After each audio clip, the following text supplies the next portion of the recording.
Salut les omnifooteux, j'espère que vous allez bien. On se retrouve pour le débrief comme prévu du match PSG Celtic, j'allais dire Chelsea, non, pas du tout. PSG Celtic qui avait lieu tout à l'heure à 19h. Alors on va commencer par la compo parisienne, on avait Becker en latéral gauche. Et vu que Bernat est toujours là, c'est confirmé qu'il a un truc, une gêne musculaire, alors on sait pas. En bref, il a un souci physique parce qu'il débute toujours pas et Kurzawa, je pense que physiquement, s'il débute pas non plus, il doit pas être au top. Donc c'est Becker qui débutait en latéral gauche, dans l'axe on avait du Thiago Silva, Marquinhos, à droite Kehrer, milieu de terrain Gay Paredes qu'on avait pu revu depuis le PSG Dortmund et devant on avait les quatre fantastiques avec Di Maria à droite, euh, Mbappé et puis Mauro Icardi dans l'axe. À gauche, on avait du Neymar. Alors, du côté de l'Atalanta, oh, le lapsus. Vous voyez, je me projette déjà. Du côté du Celtic, voilà. Je sais maintenant pourquoi je parle de l'Atalanta, parce ils ont joué dans un système qui va se rapprocher de ce qu'on aura contre l'Atalanta, plus qu'ils ont joué en 3-5-2 et l'Atalanta joue plutôt en 3-4-3. Avec, mais la seule différence, c'est qu'il y a un numéro 10, mais sinon, c'est deux systèmes qui se ressemblent. Donc voilà, ça c'était une bonne chose. On a joué contre un système qu'on aura face à sensiblement qui va se rapprocher de celui qu'on aura contre l'Atalanta. Voilà, pour en venir au match, il fallait pas arriver en retard, hein, puisque dès la première minute, on a ce but de Mbappé qui arrive sur une super passe en profondeur de Neymar. Ensuite, il va avoir le Celtic qui va se réveiller un petit peu. Ils vont se procurer une série de coups de pied arrêtés. Et sur l'un d'eux, justement, il va avoir une tête sur le poteau. Une tête de Christopher Julien, l'ancien Toulousain. Et sur un coup franc tiré par Christie, un coup franc côté droit tiré par Christie, très très bon d'ailleurs, Christie. Et donc, il y aura cette action-là. Ensuite, derrière, Paris va finir par marquer le deuxième but. Deuxième but qui arrive côté droit sur un centre d'équerre, un centre qui est destiné à, il me semble que c'est un Mbappé, puis tu as Mbappé qui se retire, et Neymar qui place parfaitement sa frappe qui est contrée par un défenseur du Celtic, et elle rentre dans le but. Donc on arrive à la mi-temps sur ce score de 2-0. Et à la mi-temps, évidemment, il y a eu le turnover classique, hein, pour le match amical, les rentrées d'Andrea, les rentrées d'Andrea,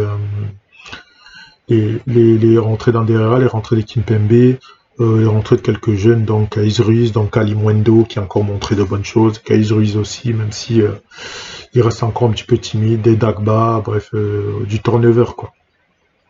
Et Kimpembe, oui, je l'ai dit, c'est Kimpembe.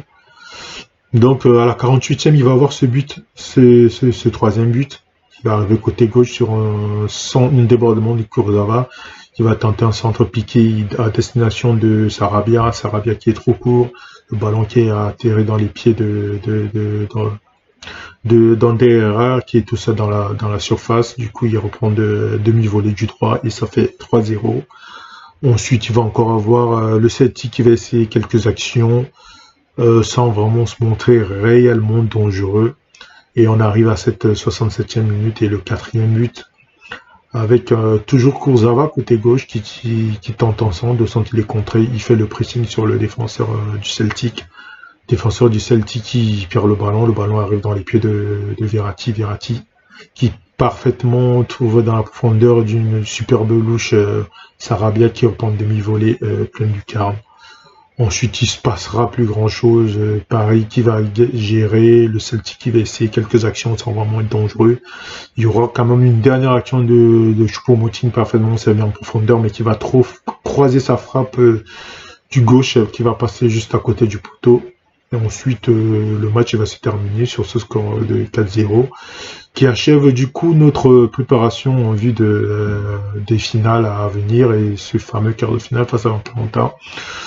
Donc, en résumé, la préparation était plutôt bonne. On a vu des joueurs impliqués. Sur ce match-là, on a vu un Neymar qui a fait les efforts défensifs, notamment en première mi-temps où on l'a vu faire un superbe repli, Mbappé aussi. Ça, c'est à souligner. Il faudra garder cet état d'esprit-là sur les finales qui arrivent, mais surtout sur ce match face à l'Atalanta. Donc, on a vu des très bonnes choses, hein. On en derrière, ça fait plaisir, parce que ça faisait un moment, il était surtout à l'infirmerie, lui, là, ça fait plaisir de le voir. On a vu qu'il a apporté de très bonnes choses, hein.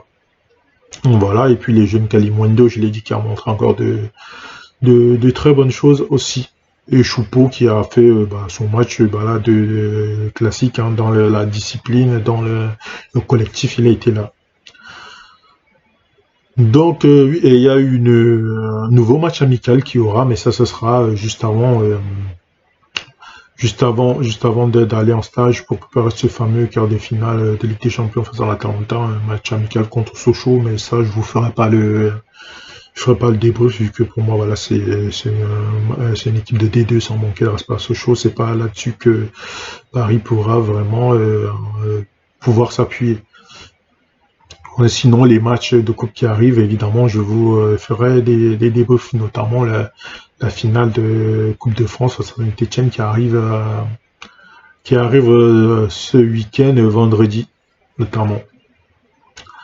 Donc voilà, sinon il y a eu cette petite info entre guillemets d'Mbappé qui annonce à la mi-temps qu'il restait, mais bon ça, désolé, mais c'est pas un scoop, hein. On savait que cette saison, il lui reste 2 ans de contrat, donc il peut pas partir de toute façon. Là où il faudra se poser ces questions, c'est quand il y en restera un, c'est-à-dire là on va rentrer en 2021, là s'il prolonge pas, ça voudra dire ce que ça veut dire que soit le club il le laisse partir libre, soit le club parvient à le prolonger, ou soit le club le vend parce qu'il n'a pas envie de le laisser partir gratuit. Donc c'est là qu'à ce moment, si qu'on saura s'il veut vraiment s'investir à long terme avec le club.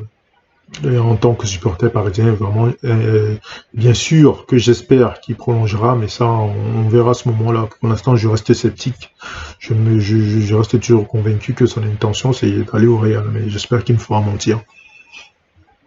Donc voilà, c'est tout ce que j'avais à dire par rapport à ce match. Donc si la vidéo t'a plu, tu lâches un petit pouce bleu, tu commentes, tu partages et tu t'abonnes si ce n'est déjà fait. Si ce n'est déjà fait, pardon, sans oublier d'activer la clochette des notifs. Et nous, on se retrouve dans la semaine, hein, pour un nouveau avis footballistique. Et sur l'autre chaîne, une vidéo Football Manager qui arrivera le week-end à 13h comme d'habitude. Bon voilà, c'était tout ce que j'avais à dire. Donc je te souhaite une bonne soirée à toi ou une bonne journée, hein, selon le moment auquel tu regardes ce débrief. Cher Omni Foot. Allez, ciao.